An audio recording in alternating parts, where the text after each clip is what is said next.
सब अपना अपना भेष बदलकर राजा विराट के यहाँ चाकरी करने गए। तो विराट ने उन्हें अपना नौकर बनाकर रखना उचित न समझा। हरेक के बारे में उनका यही विचार था कि ये तो राज करने योग्य प्रतीत होते हैं। मन में शंका तो हुई, पर पांडवों के बहुत आग्रह करने और विश्वास दिलाने पर राजा ने उन्हें अपनी सेवा में ले लिया। पांडव अपनी अपनी पसंद के कामों में नियुक्त कर लिए गए। युधिष्ठिर कंक के नाम से विराट के दरबारी बन गए और राजा के साथ चौपड़ खेलकर दिन बिताने लगे। भीमसेन वल्लभ के नाम से रसोइयों का मुखिया बनकर रहने लगा। वो कभी कभी मशहूर पहलवानों से कुश्ती लड़कर या हिंसक जंतुओं को वश में करके राजा का दिल बहलाया करता था। अर्जुन स्त्री के वेश में बृहन्नला के नाम से रनवास की स्त्रियों, खासकर विराट की कन्या उत्तरा और उसकी सहेलियों एवं दास दासियों को नाच और गाना बजाना सिखाने लगा। नकुल ग्रंथिक के नाम से घोड़ों को साधने, उनकी बीमारियों का इलाज करने और उनकी देखभाल करने में अपनी चतुरता का परिचय देते हुए राजा को खुश करता रहा। सहदेव तंतिपाल के रूप में गाय बैलों की देखभाल करता रहा। पांचाल राज की पुत्री द्रौपदी, जिसकी सेवा टहल के लिए कितनी ही दासियां रहा करती थीं, अब अपने पतियों की प्रतिज्ञा पूरी करने के लिए दूसरी रानी की आज्ञाकारिणी दासी बन गई।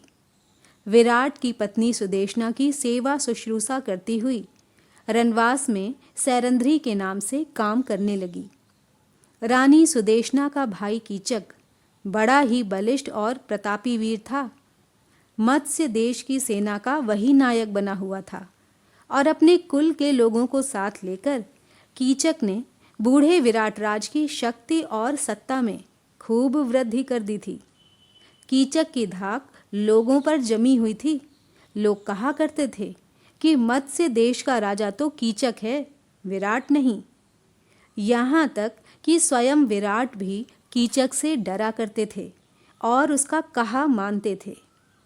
जब से पांडवों के 12 वर्ष के वनवास की अवधि पूरी हुई थी, तभी से दुर्योधन के गुप्तचरों ने पांडवों की खोज करनी शुरू कर दी थी।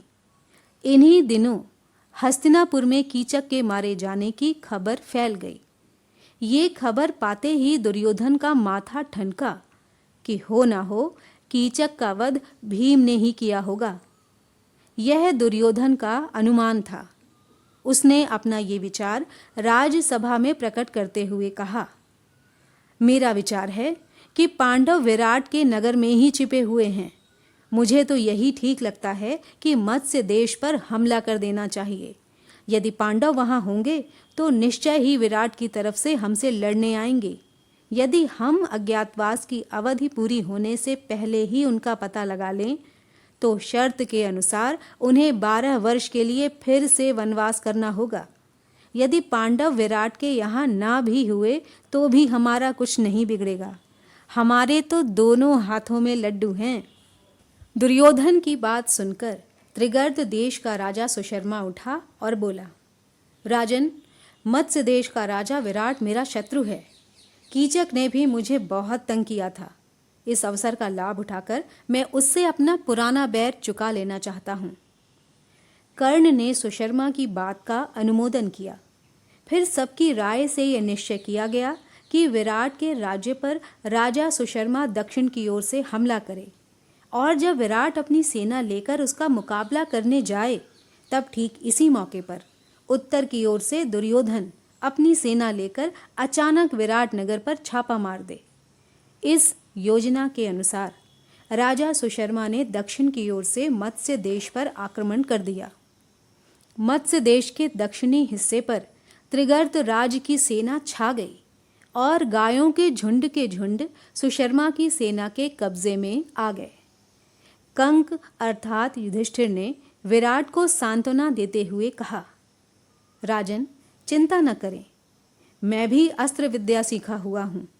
मैंने सोचा है कि आपके रसोइये वल्लभ, अश्वपाल ग्रंथिक और तंतिपाल भी बड़े कुशल योद्धा हैं। मैं कवच पहनकर रथारूढ़ होकर युद्ध क्षेत्र में जाऊंगा। आप भी उनको आज्ञा दें कि रथारूढ़ होकर मेरे साथ चलें। सबके लिए रथ और शस्त्रास्त्र की आज्ञा दीजिए।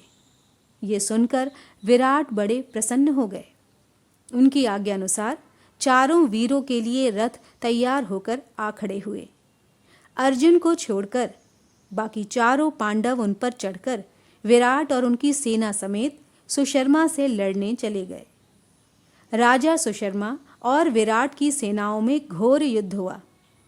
जब राजा विराट बंदी बना लिए गए तो उनकी सारी सेना तितर बितर हो गई। सैनिक भागने लगे।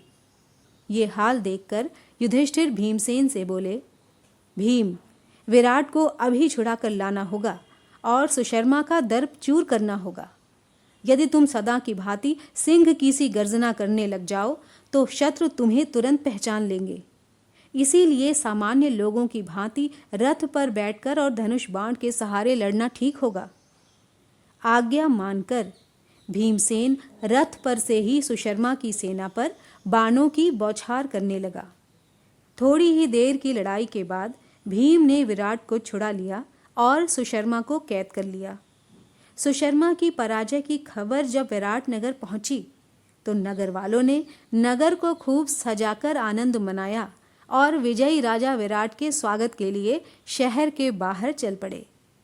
इधर नगर के लोग विजय की खुशियां मना रहे थे और राजा की बाट जो रहे थे, तो उधर उत्तर की ओर से दुर्योधन ने तबाही मचा दी। राजकुमार उत्तर तो बिल्कुल डर गया था और कांप रहा था। उसने बृहन्नला से कहा, बृहन्नला, मुझे बचाओ इस संकट से, मैं तुम्हारा बड़ा उपकार मानूंगा। इस प्रकार राजकुमार उत्तर को भयभीत और घबराया हुआ जानकर बृहन्नला ने उसे समझाते हुए और उसका हौसला बढ़ाते हुए कहा, राजकुमार, घबराओ नहीं, तुम तो सिर्फ घोड़ों की रास संभालो। इतना कहकर अर्जुन ने उत्तर को सारथी के स्थान पर बैठाकर रास उसके हाथ में पकड़ा दी। राजकुमार ने रास पकड़ ली।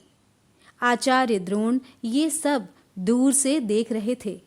उनको विश्वास हो रहा था कि ये अर्जुन ही है। उन्होंने ये बात इशारे से भीष्म को जता दी। ये चर्चा सुनकर दुर्योधन कर्ण से बोला, हमें इस बात से क्या मतलब कि ये औरत के भेष में कौन है। मान ले कि ये अर्जुन ही है, फिर भी हमारा तो उससे काम ही बनता है।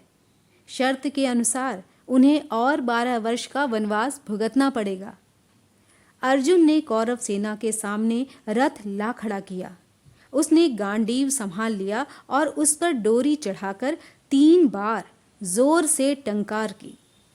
कौरव सेना टंकार ध्वनि से सचेत होने भी नहीं पाई थी कि अर्जुन ने खड़े होकर शंख की ध्वनि की, जिससे कौरव सेना थर्रा उठी। उसमें खलबली मच गई कि पांडव आ गए।